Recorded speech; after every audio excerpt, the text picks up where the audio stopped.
이제 그 다음에는 이제 사오미월생인데, 그러면 조법상으로는, 화니까, 화가 오면 안 좋지 않냐. 무조건 단편적으로 그렇게 보시면 안 된다. 그래서 명리는 화라고 해서 수가 와야 되고, 수라고 해서, 뭐, 화가 와야 되고, 그렇지 않아요. 잘 살펴볼 필요가 있어요. 그리고 지금 이제 여름의 시작이잖아요. 여름의 시작이면 입하와 소만 두 절기에 해당이 된다. 그래서, 을목이 이제 을사예요.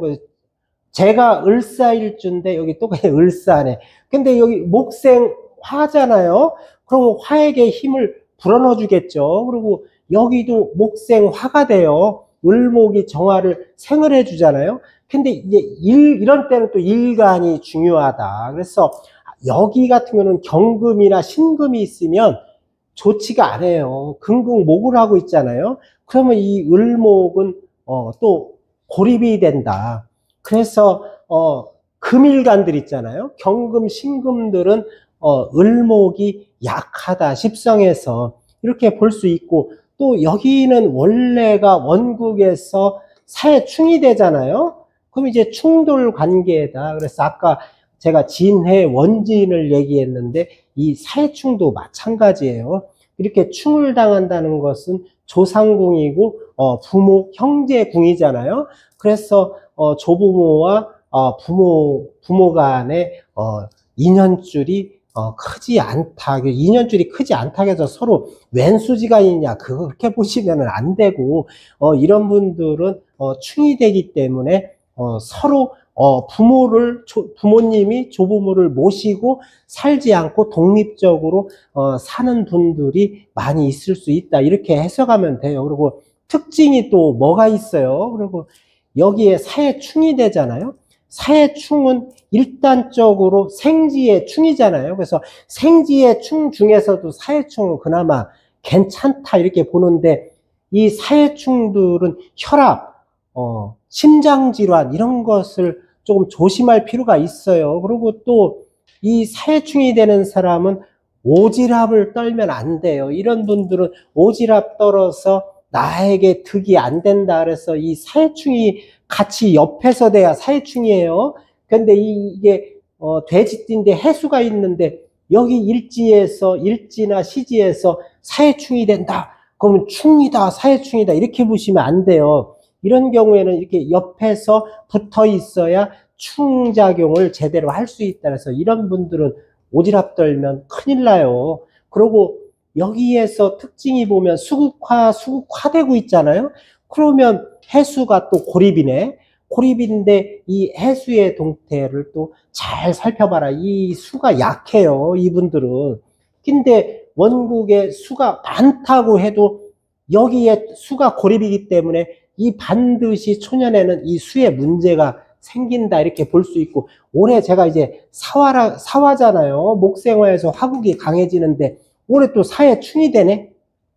그래서 제가 지금까지 이제 전체적으로 다 풀어봐야 되지만 이제 임묘진월생은 풀었잖아요. 지금까지 푼 사주들 중에 올해 조심해야 될 게 여기다. 이 사화월에 태어나신 분들은 올해 이 해수를 잘 살펴야 돼요. 이게 아까도 제가 수국화한다고 해서 이게 다치는 게 아니에요. 지금 여기는 사화월이면 화국이 강하잖아요. 그리고 여기도 목생화를 하고 있다. 그런데 화기운이 강하잖아요. 근데 사화가 다시 오면서 사해충이 되니까 이 해수의 문제를 잘 봐라. 그래서 건강으로는 수가 뭐예요? 수는 신장, 방광, 여성분들은 자궁, 남자분들은 신장, 방광, 비뇨기겠죠. 이런 계통을 잘 보셔야 돼요.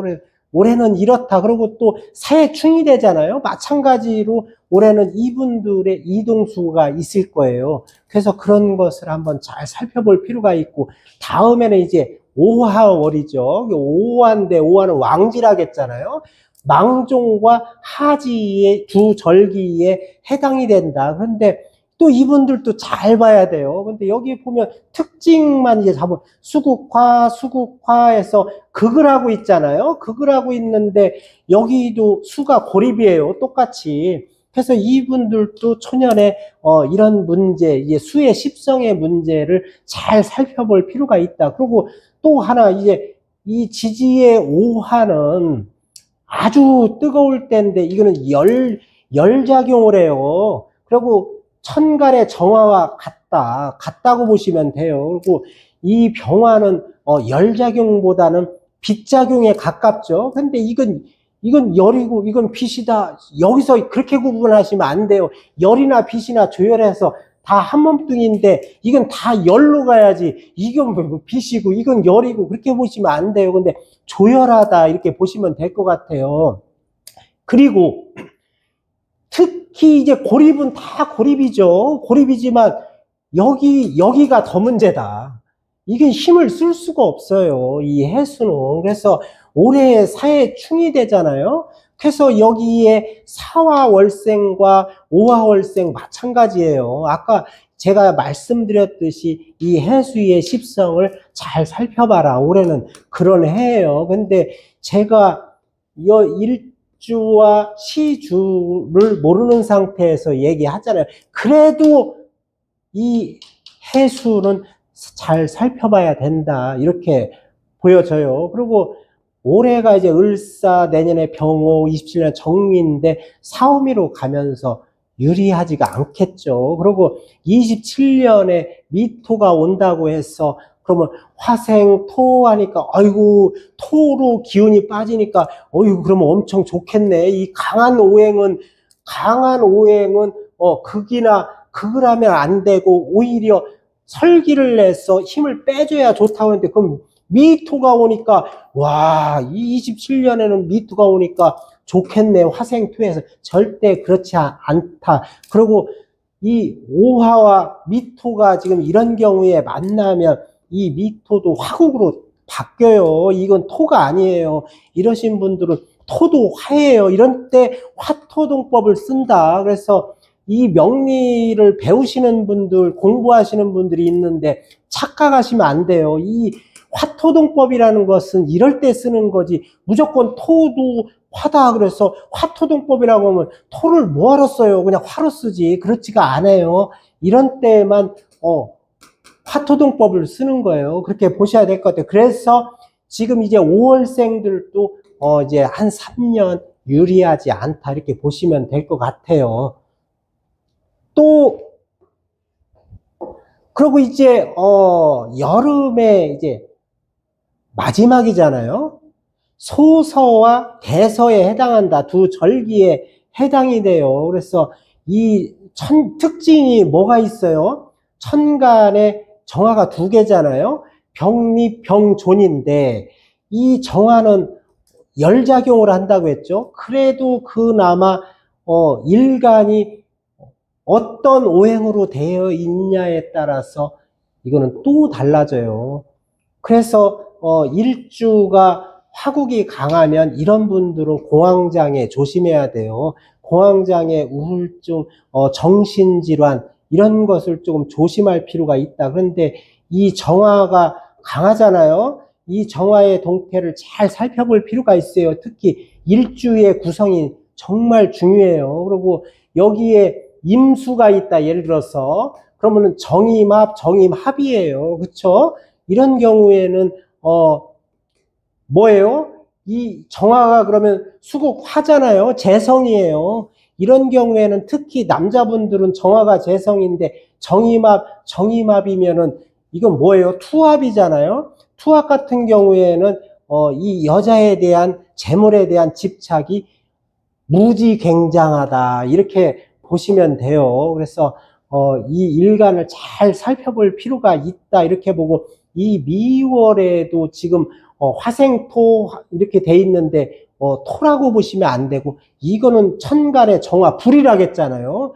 불이 강하게 이렇게 형성이 되는데 미토도 이 조우법상으로 보면은 강한 화국으로 봐야 되는 거예요. 그래서 올해는 화잖아요. 그래서 사오미로 가면서 이런 분들도 좋지 않다. 그리고 이거는 이제 토국 수하잖아요. 아까는 제가 여기는 이게 고립이라고 했잖아요. 해수가. 그러면 여기는 뭘까?